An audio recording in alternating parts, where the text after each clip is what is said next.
नमस्कार, आप देख रहे हैं खबर फास्ट और मैं हूं आपके साथ शमशेर सिंह। 150 घंटे का लंबा इंतजार, 8 पुलिस वालों का हत्या आरोपी चल रहा था फरार। पुलिस के हत्थे चढ़ ही गया आखिरकार, लेकिन इसमें पुलिस की बहादुरी क्या है? खबरों के मुताबिक 3 अलग अलग राज्यों में घूमकर वो मध्य प्रदेश पहुंचा, लेकिन कैसे पहुंचा, बड़ा सवाल है।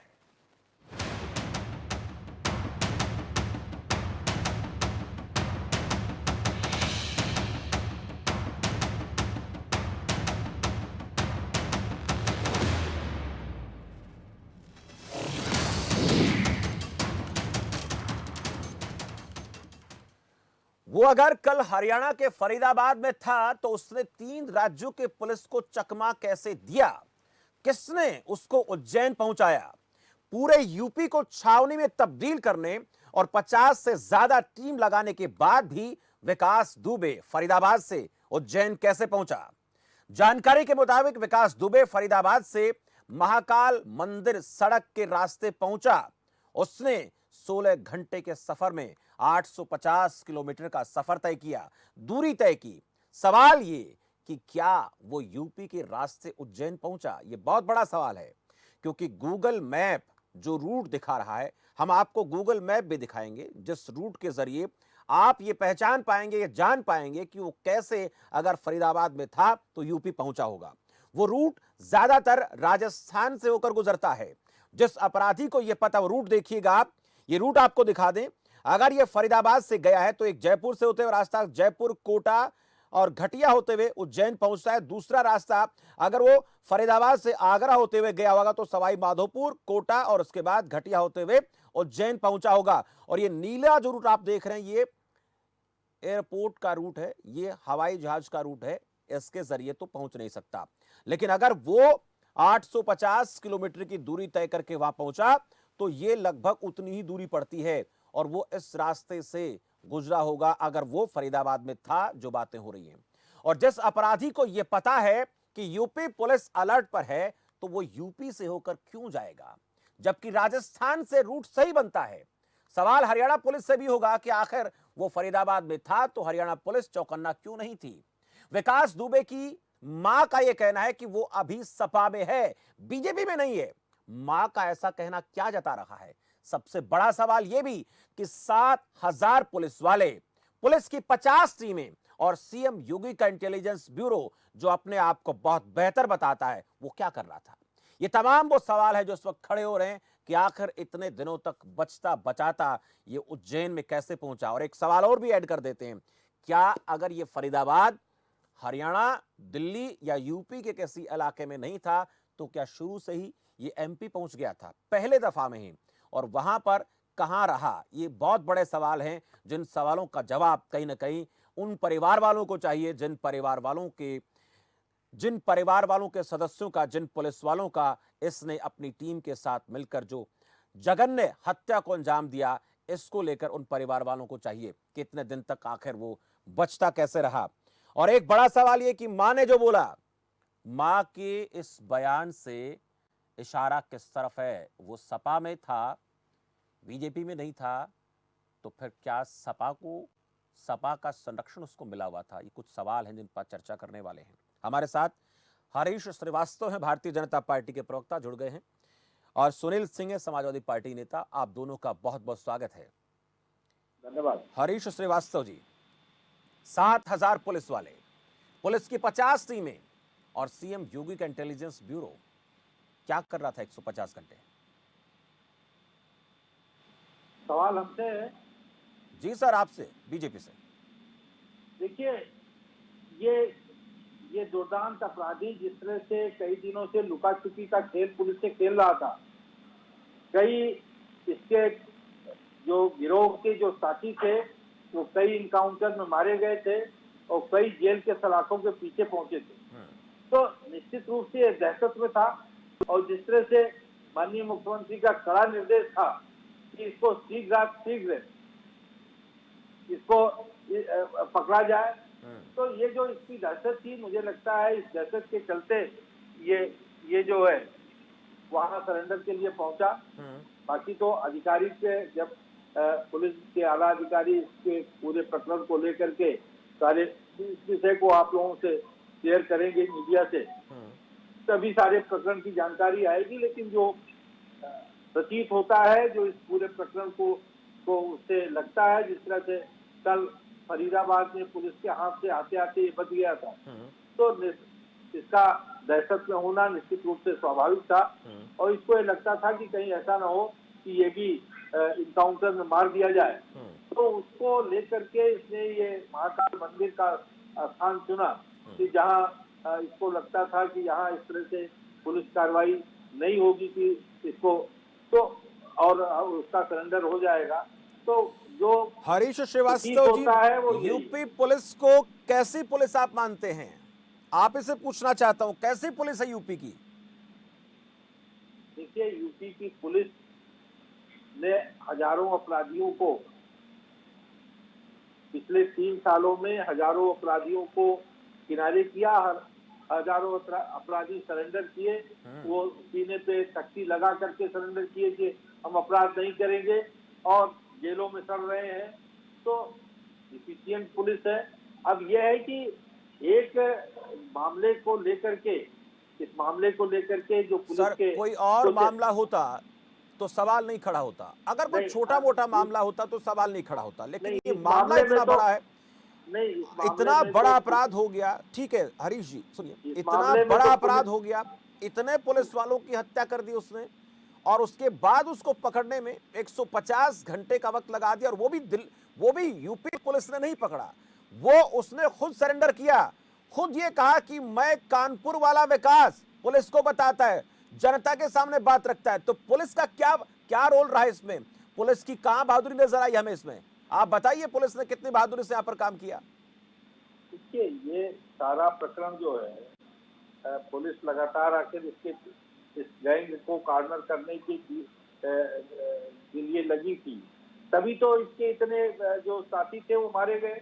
और जो फरीदाबाद में ये पुलिस के हाथ आते आते जो बचा, तो पुलिस तो लगातार इसके पीछे, और पुलिस अपने नेटवर्क के साथ काम कर ही रही, लेकिन वो अगर इतना शातिर न होता, इतने अपराध करके वो हर अपराध में जमानत देता रहा, अभी वो आजीवन कारावास, जैसे कि मुझे बताया गया किसी केस में इसको आजीवन कारावास हुआ है, उसके बाद भी वो जमानत पे बाहर है।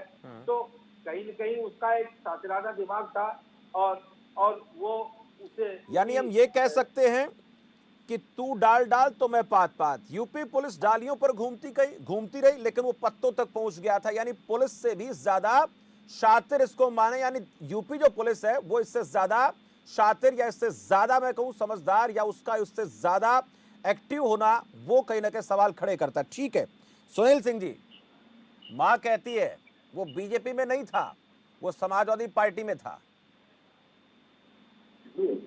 2017 के उसके बयान को सुन लिया जाए। 2017 में वो कहता है कि अभिजीत सिंह सांगा हमारा समर्थन करते हैं, भगवती प्रसाद सागर हमारा समर्थन करते हैं। यह अपने आप में एक बहुत बड़ा प्रमाण है कि वह किस पार्टी में था। दूसरी बात, अभी मैं सुन रहा था हरीश जी को, अभी उन्होंने कहा कि किस तरह से उनकी बहादुर पुलिस ने काम किया। 2 तारीख को रात में वो नरसंहार करता है, 8 से ज्यादा पुलिस वालों को मार देता है, उनको निर्मम हत्या कर देता है। आऊंगा आपके पास सुनील सिंह जी, लेकिन पहले मेरे सवाल का जवाब दीजिए आप। मां झूठी है, फिर इसका मतलब देखिए, विकास की मां झूठ बोल रही है क्या? विकास की मां झूठ बोल रही है क्या? अभिजीत सिंह सांगा और भगवती प्रसाद सागर से उसके संबंध हैं, ऐसा उसने कबूल कर लिया है। और उत्तर प्रदेश के कानून मंत्री के साथ उसके बहुत अच्छे रिलेशन है। ये संबंध तो समाजवादी पार्टी के साथ भी थे, जब उनकी पत्नी चुनाव लड़ती है पंचायत समिति का, उनके साथ भी तो थे, फोटो भी वायरल होती है। तो क्या माने, उससे पहले सपा में था वो? एक मिनट हरीश जी, पंचायत चुनाव में उनकी पत्नी चुनाव लड़ती है, साइकिल का निशान है उसके ऊपर, उस फोटो पर। मैं आपकी जानकारी के संक्षेप की आपकी जानकारी के लिए बता दूं, समाजवादी पार्टी पंचायत चुनाव में अपना संबल नहीं देती है। ठीक है, पोस्टर तो लगा कैसे लिया उसने? साइकिल कैसे लगा ली उसने? साइकिल सिंबल नहीं देती है, लेकिन ये तो बता दिया ना कि सपा पार्टी में हम हैं। सिंबल ना दो कोई दिक्कत नहीं है, लेकिन ये तो शो कर दिया ना कि हमें आपने विरोध किया उस वक्त। नहीं, ऐसा नहीं है, ऐसा नहीं है। वो समाजवादी अगर पार्टी में कोई कभी नहीं आदमी रहा। आपकी पार्टी के चिन्ह को इस्तेमाल करता है, वो चाहे पार्टी के चिन्ह को इस्तेमाल करके चुनाव ना लड़े, लेकिन उसके नाम पर वोट मांगता है, तो आप क्या करेंगे? ये कहेंगे कि हमारे नहीं, साथ है कि नहीं? आप बोलेंगे नहीं उसको? ऐसा दुर्दांत अपराधी समाजवादी पार्टी में कभी न था, न कभी रहेगा। आप लोगों ने खंडन ऐसा क्यों नहीं किया इस बात का उस वक्त? नहीं, कभी नहीं था, कभी नहीं था। जब वो समाजवादी पार्टी पोस्टर, वो फोटो वायरल हो रही हैं, वो सबको नहीं, पता, आप भी जानते हैं उस फोटो के बारे में सुनील सिंह जी। कमाल से भारतीय जनता पार्टी के IT सेल के कलाकारी से वो फोटो वायरल हो रहा है। उस फोटो से समाजवादी पार्टी का दूर दूर तक कोई लेना देना नहीं है। इसका आधिकारिक बयान समाजवादी पार्टी के प्रवक्ता की तरफ से आ चुका है। लेकिन इस वक्त जो उनकी मां बोल रही है, विकास की मां, एक मिनट हरीश जी, एक मिनट, इस वक्त जो विकास दुबे की मां कह रही है, वो क्या सही है, गलत है आपके हिसाब से? ठीक है, विकास दुबे की मां क्या करेंगे मैं नहीं जानता। मैं बता रहा हूँ, चलिए मैं सुनाता हूँ। एक मिनट मां ने क्या कहा सुना दीजिए। एक मिनट सुनील सिंह जी, मां ने क्या बोला सुनवा देते हैं। सुनाइए जरा वो वीडियो सुनाइए। माता जी, आज विकास दुबे पकड़े गए, आपको कैसे पता चला? इस बात की कैसे जानकारी हुई? अरे बच्चे देख रहे थे टीवी, हम तो डाली आप दो रोज सोचे तो हम देखती जान टीवी। और 2 रोज से भी लेट ना आ रही तो हम तो उठे नहीं जुटता, कोई दवाई लाने भी वाला ना। विकास दुबे का मध्य प्रदेश में कुछ कोई रिश्तेदारी है, कैसे क्या है? रिश्तेदारी नहीं, उनकी ससुराल थी, वो तो पकड़ गया साला। अच्छा, ये बताइए कि आज ये पकड़े गए हैं, पुलिस उन पर क्या कार्रवाई करे, आप क्या चाहती हैं? ये हम नहीं कर जान पाती है। नहीं, सरकार से क्या अपील करेंगे कि किस तरह उनको जो है? क्या अपील करेंगे? अपील करने वाले करेंगे, खुद उनके तो बहुत आदमी हैं, उनके साथ जो पुलिस है, दुनिया सब नेता नगरी, अब जो जिनने करवा वही है वो खुदाई हुई बताई है। उज्जैन से पकड़े गए, वहाँ मंदिर पे महाकाल की क्या हर साल जाते थे वो, हर साल जाते थे, श्रृंगार कराते थे महाकाली से बाबा। नहीं भैया, उन्हीं ने बचाया है। सरकार से आप क्या चाहती, क्या कार्रवाई चाहती है सरकार से? सरकार तो जो उचित समझे वो करिए, हमारे कहने से कुछ नहीं होगा भैया। जो सरकार हो, इतनी बड़ी सरकार है, उस टाइम पे वो भाजपा में है नहीं, उस सपा में इस टाइम। इस समय सपा में है, समाजवादी पार्टी में। हाँ, आपके हिसाब से क्या करना चाहिए, सरकार को क्या करना चाहिए? सुनील सिंह जी जी, सुना? शमशेर जी, 90 साल की वो बूढ़ी माँ, वह उनकी समझ क्या है, उनकी सोच क्या है, उनके उम्र के हिसाब से आप अंदाजा लगा सकते हो क्या बोल रही हैं, कैसे तो कहना हम हमारे चाहिए। बुजुर्गों को हम पागल ठहरा दें सुनील सिंह जी आपके नहीं, कहने नहीं, से? उनकी उम्र उनके नहीं, शमशेर जी, वो मेरी माँ के उम्र समान है, उनकी उम्र उन पे हावी है, बस। ये अक्सर आपने सुना होगा, अक्सर आपने एक बात सुनी होगी कि जो काम आप कर रहे हैं उससे बेहतर है कि अपने से पुराने अपने बुजुर्गों को, अपने माता पिता से आप सीख लेने, अनुभव ले लें। तो उनका जो अनुभव है, 90 साल का जो अनुभव है, वो क्या झूठ बोलेगा? 90 साल का अनुभव झूठ बोलेगा? 90 साल का अनुभवी आदमी झूठ बोलेगा सुनील सिंह जी? शमशेर जी, उनकी उम्र उन पे हावी है। यानी आप इस बात को तो मानने के लिए तैयार है कि उनकी उम्र उनके ऊपर हावी है, लेकिन उन्होंने जो कहा वो आप मानने के लिए तैयार नहीं है? तो आप देख नहीं रही हो क्या बोल रही हो, पूरी बात उनकी सुनिए। मैंने सुना ना, उन्होंने कहा कि वो इस वक्त बीजेपी में नहीं है, भाजपा में नहीं है, वो सपा में है इस वक्त, और सरकार को जो करना वो करेगी। शमशेर जी, उनको ये जानकारी नहीं, सपा क्या होती है, बसपा क्या होती है, इस समय उनको ये ज्ञान नहीं है। एक तो उनकी उम्र उनके ऊपर हावी है, इसका ख्याल करिए शमशेर जी, उनकी उम्र उनके ऊपर हावी है। उनकी बातों को ठीक है, उनका बेटा है, उनके बेटे ने नरसंहार किया है, आवाज पकड़ा गया है, और इस तरह की बातें, उनकी बातों को बहुत ज्यादा गंभीरता से लेने की आवश्यकता नहीं है, क्योंकि ठीक है। हमारे साथ पूर्व डीजीपी यशपाल जुड़ गए हैं। यशपाल जी, बहुत बहुत स्वागत है आपका। यशपाल जी सर, बहुत बहुत स्वागत है आपका खबर फास्ट पर जी। यशपाल सिंह जी, जो आपने भी शायद सुना क्या कहा उनकी मां ने। सुनील सिंह जी कहते हैं पुलिस तो बयानों के आधार पर ही कार्रवाई करती है। मां ने बयान दिया कि इस वक्त तो भाजपा में नहीं है, सपा में है। सुनील सिंह जी कहते हैं कि उनकी उम्र हो गई है, उनको इसके बारे में बहुत ज्यादा जानकारी नहीं है। जब वो इतना बोल सकती है जानकारी, पुलिस क्या किसी 90 साल के, ये पुलिस अंतर करती है कि ये बयान 90 साल के आदमी ने दिया, ये 50 साल के आदमी ने दिया, ये 20 साल के आदमी ने बयान दिया? अंतर करती है पुलिस इस बात में? नहीं, बिल्कुल नहीं। अगर वो मानसिक रूप से ठीक है तो कोई अंतर नहीं। ठीक है, यही छोटा सा सवाल था यशपाल जी, आपसे आपके पास आऊंगा। सुनील सिंह जी, ठीक। आप बने रहे सर हमारे साथ। सुनील सिंह जी, जी जी शमशेर जी। यशपाल जी को फिर जोड़े, लगता है उनको लगा कि यही आखिरी सवाल था उनसे, दोबारा जोड़ दें। सुनील सिंह जी, जी यशपाल जी मैं तो पूर्व कह रहा हूं- डीजीपी, उन्होंने क्या कहा, अगर मानसिक स्थिति उनकी ठीक है तो उस बयान को माना जाना चाहिए। तो आप क्या उनको मानसिक विक्षिप्त मान रहे हैं इस वक्त? मैं जिम्मेदार सिपाही होने के नाते, समाजवादी पार्टी का एक जिम्मेदार सिपाही होने के नाते आपको बहुत ही जिम्मेदारी और बहुत ही गंभीरता के साथ आपसे कहना चाहता हूं कि विकास दुबे का समाजवादी पार्टी से कोई दूर दूर तक लेना देना नहीं है। और एक अपराधी विपक्ष के साथ क्यों रहेगा जब उसके रिलेशन कानून मंत्री से बहुत अच्छे हैं, जब उसके रिलेशन अभिजीत सिंह सांगा से बहुत अच्छे हैं, जब उसके रिलेशन भगवती प्रसाद सागर से बहुत अच्छे हैं, जब उसके रिलेशन अन्य तमाम नेताओं से, नरोत्तम मिश्रा जी जब यहाँ ठीक के है। बुंदेलखंड और कानपुर के प्रभारी थे तो उसके बहुत अच्छे रिलेशन थे। चलिए, जिसका परिणाम हरीश जी, जिसका परिणाम आज उज्जैन में दिखाई दिया। हमने एक बयान आज सुनाया, दिखाई दिया। वो क्यों लेकिन विपक्ष के सुनील साथ सिंह जी रहेंगे? कहते हैं कि कानून मंत्री के साथ रिश्ते हैं, बीजेपी के तमाम बड़े नेताओं के साथ उनके रिश्ते हैं, वो विपक्ष के लोगों के साथ क्यों रहेगा? उसको जरूरत क्या है ऐसे आदमी को विपक्ष के साथ रहने की जब उनकी सरकार ही नहीं है? देखिए शमशेर जी, अगर उत्तर प्रदेश में सबसे ज्यादा इस माफिया कल्चर को किसी ने खाद पानी देने का काम किया, अपराधियों को सबसे ज्यादा संरक्षण देने का किसी ने काम किया, तो वो समाजवादी पार्टी। सच इनको स्वीकार नहीं है, इसलिए बार बार वो कभी भी उनके ऊपर उनकी माँ के ऊपर उमर हावी है तो कभी कुछ कभी कुछ। लेकिन जमाना जानता है, पूरा प्रदेश जानता है, देश जानता है कि समाजवादी पार्टी की कार्य संस्कृति क्या रही।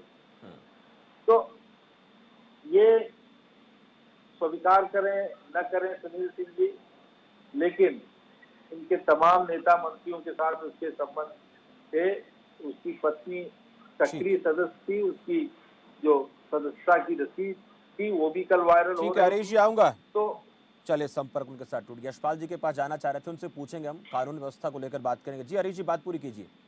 तो ये बात तो अपने आप में प्रमाणित, पुख्ता तौर पर प्रमाणित है कि उसका समाजवादी पार्टी के साथ संबंध था। और मैं आपको बता दूं कि 2002 के बाद 2017 तक 15 साल के दौरान बसपा और सपा की सरकारें रही। आप मुझे बताइए कि जो इतना दुर्दांत अपराधी था जिसके ऊपर 53 हत्या और हत्या के प्रयास के मुकदमे थे, वो उसके ऊपर कोई कार्रवाई कठोर क्यों नहीं हुई? कैसे वो घूमता रहा, सर, कैसे 17 उसका से 20 आ आपराधिक गया। साम्राज्य फैलता रहा। तो अगर ये समाजवादी पार्टी एक मिनट को मान भी लें कि इनका संबंध नहीं था, तो क्या इन्होंने कोई कार्रवाई की उसके खिलाफ? और तो ये कह के बचना चाहना कि हमारा संबंध नहीं, हमारी पार्टी का संबंध नहीं, वो बचने से भाई जो प्रामाणिक तौर पे सामने आई चीजें आप उसको स्वीकार कीजिए। और जहां तक इस अपराधी का सवाल है, जो योगी सरकार की कार्रवाई है, जो इसके जिसने गैंग के खिलाफ जो कार्रवाई हुई, उस दहशत के कारण उसने, मुझे जो प्रतीत होता है कि उस दहशत में कि उसकी भी इनकाउंटर में पुलिस कहीं मार न दे। सर, यूपी पुलिस की दहशत होती, यूपी पुलिस की दहशत होती तो एनकाउंटर, जो पुलिस वालों के ऊपर उन्होंने गोलियां चलाई, 8 पुलिसकर्मी शहीद हो गए, अगर दहशत होती तो ये कांड न हुआ होता जिस पर आज हम चर्चा कर रहे हैं। ऐसा होता ही नहीं जिस दहशत की आप बात कर रहे हैं। और हमने यूपी पुलिस की दहशत के प्रमाण भी देखे हैं कि यूपी पुलिस मुंह से निकालती है ठाएं ठाएं ठाएं ठाएं की आवाज यूपी पुलिस निकालती है मुंह से। आप जिस दहशत की बात करें उस दहशत पर सवाल तब खड़ा हो जाता है जब पुलिस इस तरह के काम करती है। अगर दहशत होती तो 8 पुलिसकर्मी न मारे जाते। नहीं, वो तो उन्हीं का पुलिस विभाग का है, जो यशो था वहां का, उसने ही मुखबिरी की, जिसकी कारण ये परिणति हुई। वो भी हिरासत में है, जो दोनों, एक यशो और सर, ये हो गया तय, वहां का एसआई, ये हो गया तय सर, ये हो गया तय। आप जो बात कर रहे हैं ये हो गया तय कि मुखबिरी उसी ने की, हो गया तय? नहीं, जो बातें मीडिया में आई हैं, तो सर, मीडिया में जो बातें आती है उनको आधार मानकर आप किसी को आरोप, किसी को दोषी ठहरा दोगे, आप जजमेंटल हो जाओगे आप। तो नहीं, जजमेंटल हम नहीं हो जाएंगे, लेकिन जो बातें सामने आई है वो अभी तक तो यही आई। लेकिन मैंने तो पुलिस को लेकर सवाल किया आपसे, अगर पुलिस का इतना ज्यादा रोब होता तो ये काम होता ही नहीं। एक तरफ तो आप कहते हैं मुखबरी पुलिस करती है, दूसरी तरफ आप कहते हैं पुलिस का दबाव है, पुलिस बेहतर तरीके से काम करती है। और मैंने आपको प्रमाण भी दिया कि पुलिस ऐसे गोलियां चलाती है जैसे हम फिल्मी स्टाइल में काम करते हैं, जैसे दिखाते हैं, जैसे बच्चा खिलौना हाथ में लेकर ऐसे ऐसे करता है, वो काम करती है यूपी पुलिस। देखिए, हमें तकलीफ है, हमें दर्द है, उन 8 पुलिस कर्मियों के जाने का गम है और उनके परिवार वालों के साथ हमारी पूरी सहानुभूति है, उनके साथ पूरा हमारा सभी को है, शमशेर हमारा जी। हमारा जो दर्द परिवारों है, के उनका साथ जो दर्द है वो एक समान है। सहानुभूति है, सरकार उन लेकिन परिवारों के साथ इन खड़ी 8 है। पुलिस कर्मियों की जो शहादत हुई है उसमें हमारी ही पुलिस के लोगों ने मुखबरी का काम किया, जैसे आप कह रहे हैं। और हमारी पुलिस इतनी कमजोर पड़ जाती है कि कोई भी दुर्दांत अपराधी हमारे ऊपर गोली चलाता है और आसानी से निकलकर वो उज्जैन पहुंच जाता है, फरीदाबाद पहुंच जाता है। हम कर क्या रहे हैं सर?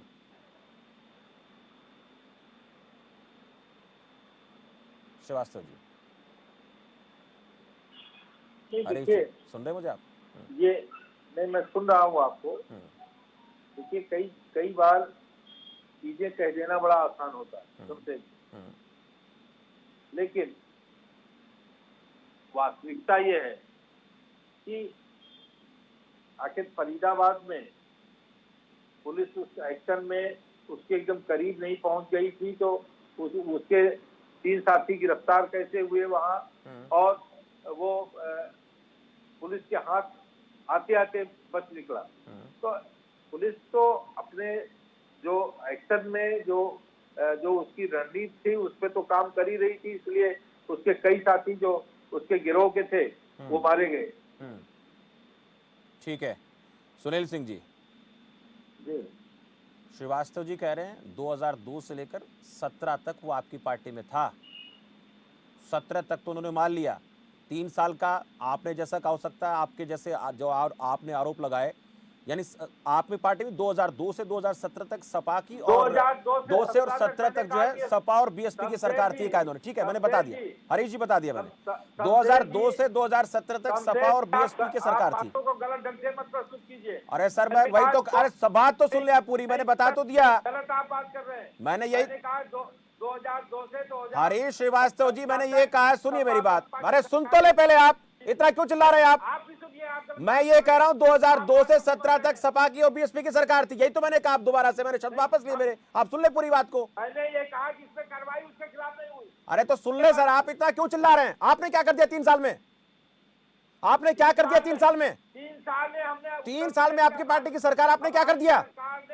8 पुलिसकर्मी आपकी सरकार में शहीद हो गए।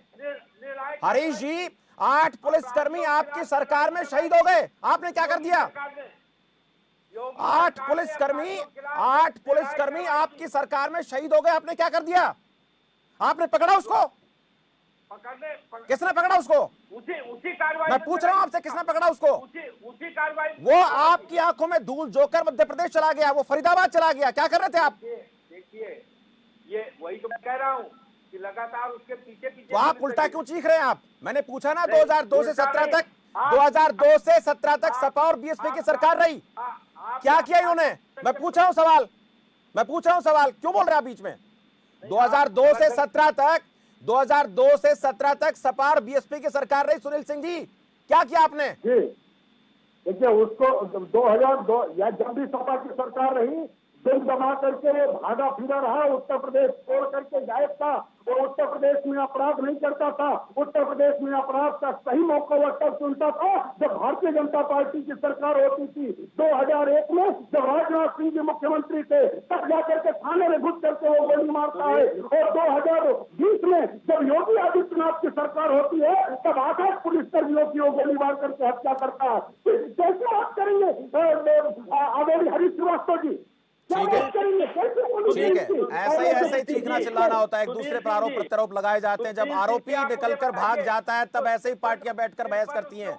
ठीक है, अमिताभ हमारे साथ जुड़ गए, अमिताभ ठाकुर जी। ठीक है, दोनों को एक बार चुप करा दीजिए ताकि मैं थोड़ा निष्कर्ष पे पहुंचूं। अमिताभ जी, स्वागत है आपका खबर फास्ट पर। आईपीएस अधिकारी हमारे साथ जुड़ चुके हैं। अमिताभ जी, हाँ बताएं। अमिताभ ठाकुर जी, यूपी पुलिस पर सवाल खड़े हो रहे हैं। वो भाग गया उज्जैन, लेकिन यूपी पुलिस कुछ नहीं कर पाई, मध्य प्रदेश की पुलिस ने पकड़ा। फेल्योर कहां नजर आता आपको? देखिए, मुझे लगता है कि इस कांड से कई सारी बातें जो सामने आई हैं यदि हम प्रारंभ से ही देखें तो मुझे लगता है कि एक तो विकास दुबे एक अपने आप में एक उसका जो चैप्टर हुआ, जो कहानी हुई, जो बातें हुई, वो तो उसको सब लोग देख रहे हैं, कुछ कहने की जरूरत नहीं है। साथ साथ उसके साथ हमारे अंदर, हमारे विभाग के अंदर की जो तमाम बातें थी, जो गंदगियां थी, यह मालूम चला कि एक थाने का थानाध्यक्ष अपने एक सीओ को मरवाने के लिए टिप कर रहा है इंफॉर्मेशन। यह मालूम हुआ कि उसी विकास दुबे का जो खास व्यक्ति है वह एक डीआईजी उर्फ एसएसपी कानपुर का खास है, और भी अधिकारियों के साथ, बहुत बड़े बड़े अधिकारियों से उसके फोटो वायरल हो रहे हैं।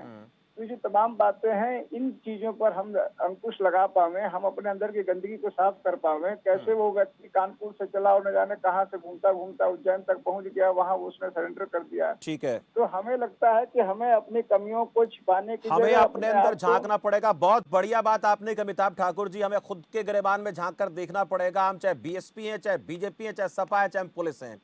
एक आखिरी सवाल सर मेरा आपसे, क्या अब वो पकड़ा गया, हालांकि जजमेंटल तो हम नहीं हो सकते, लेकिन जिस तरह से ऐसे लोग जब पकड़े जाते हैं, सरेंडर कर देते हैं, तो उसके बाद मामला पूरा लंबा खिंचता है, और जो अपराध किया अपराधी ने, उसको उसकी सजा, आपको लगता है कि ऐसे लोगों को उनके किए की पूरी सजा मिल पाती है? क्योंकि 8 पुलिसकर्मियों की शहादत का मामला है और जो बहुत बड़ा मसला है, आपको लगता है ऐसा हो पाएगा? हालांकि जजमेंटल नहीं हो सकते, फिर भी पूछना अधिकार बनता है, मेरा हक बनता है, मैं पूछना चाहता हूँ। देखिए, आपने यह प्रश्न पूछा, निश्चित रूप से जो हमारा क्रिमिनल जस्टिस सिस्टम है उसका बुनियादी प्रश्न पूछा आपने।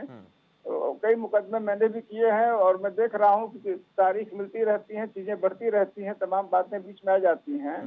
तो उस तरह की स्थितियां अपनी जगह हैं, और मुझे लगता है कि कई बार अपने देश में जो पश्चिम देशों में एनकाउंटर को लोग पसंद नहीं करते, हमारे देश में कई बार उसका लोग समर्थन कर देते हैं मौके पर। उसका कारण शायद यही होता है कि उन्हें क्रिमिनल जस्टिस सिस्टम में उस हद तक आस्था नहीं है जिस हद तक हमें बनाना चाहिए। जी, चलिए, शुक्रिया अमिताभ ठाकुर जी, आपने जो हमारे सिस्टम की सच्चाई है वो सामने रखी, और ऐसा हो रहा है।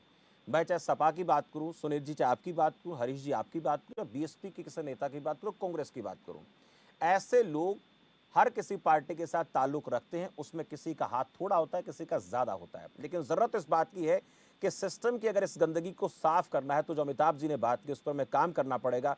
क्योंकि आज ऐसे आरोपियों के जो हाथ हैं वो पुलिस की वर्दी पर गए हैं, कल वो नेताओं के साथ भी होता है, कल किसी नेता के परिवार के बच्चों के ऊपर जाएंगे। समय रहते संभल लेना बेहतर है, नहीं तो हम जो 21वीं सदी के भारत को दुनिया की सदी जो 21वीं है उसको भारत की सदी बनाने की बात करते हैं ना, उसको बनाने की सिर्फ बातें होंगी, असलियत में होगा कुछ नहीं। शुक्रिया आप सभी का जुड़ने के लिए। तो आज इस चर्चा में भी इतना ही, मुझे दीजिए इजाजत और आप देखते रहिए खबरफास्ट। नमस्कार।